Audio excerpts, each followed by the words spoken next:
Quest is that I can control the delivery and the assessment together.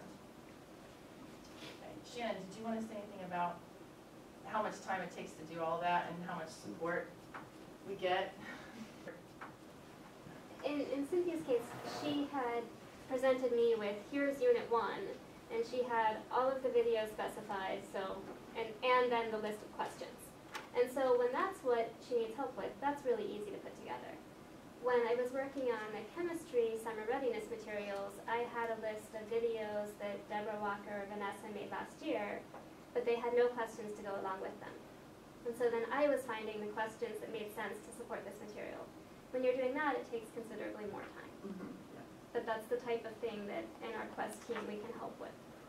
They can help if you need help with the questions and stuff. And sometimes I'll write new questions depending on what I'm doing, and then they'll put them in for me. So that saves time on my end, so I can focus on the flow of the curriculum and the story I'm trying to tell, and then they can work on the mechanics in the background.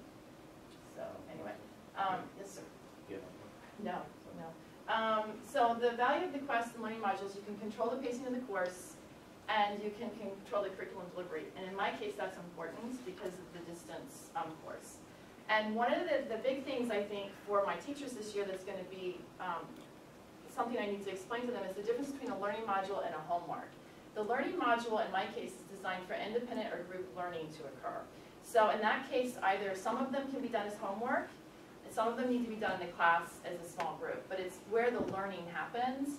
And then the homework is designed to practice the new skills, knowledge, and the concepts and whatnot. So it's sort of like, for the students, a lot of times students themselves, especially high school students, don't know the difference between learning something new for the first time and practicing something that they've learned.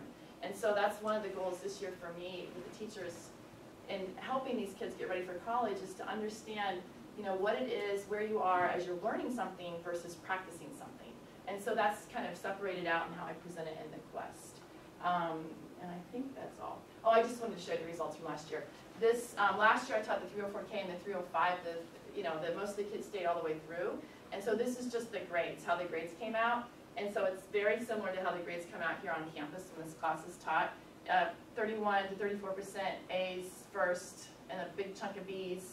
And then I had more C's the second semester and a little bit more QDFs because they were checking out their seniors. But I didn't X just Q.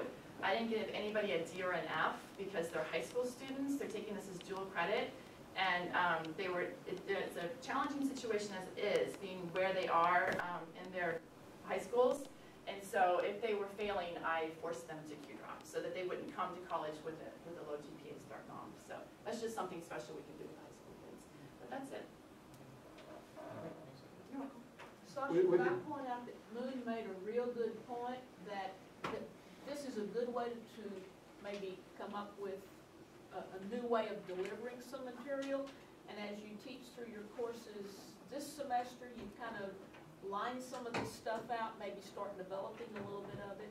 And then the next time you go through, you have some basics done, and then you can run with it actually to deliver to the students. I think, Moon, also you made a good point. This is a way a faculty team can collaborate on a course. So many of us have good ideas about what a two-semester course should look like or a one-semester course should look like.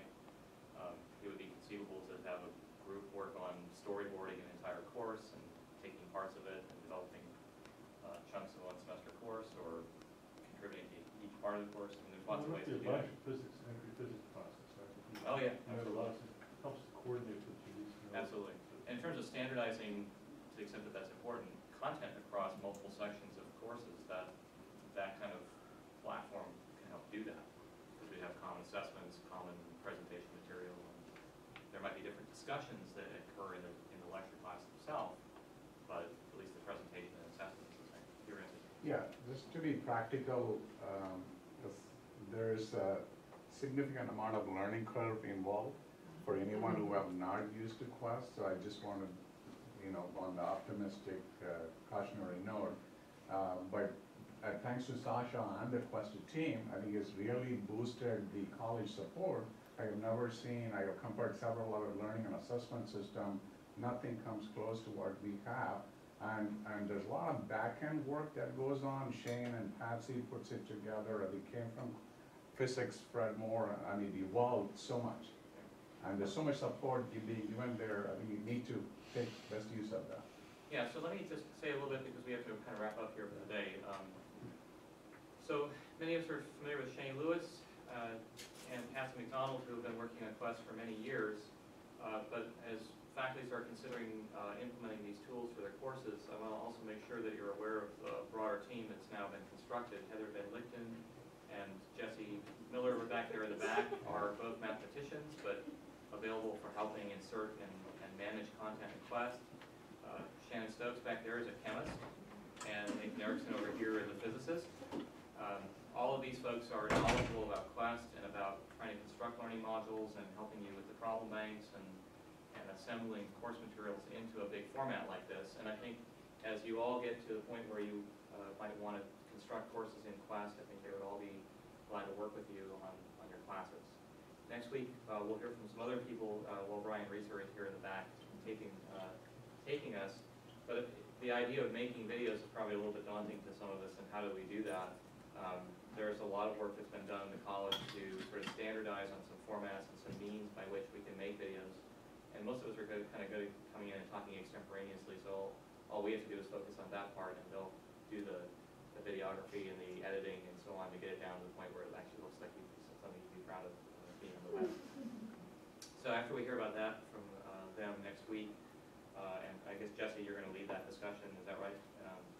Then the week following, Heather will talk a little bit about how to use Mathematica for some of the assessment questions that would really expand beyond the kind of multiple choice that we've been doing. Because we've got now the capability of doing algebraic expressions. You can enter a polynomial or some elaborate expression and ask, is this graded correctly? And Mathematica will do the back-end evaluation of that. Or I don't know what other kinds of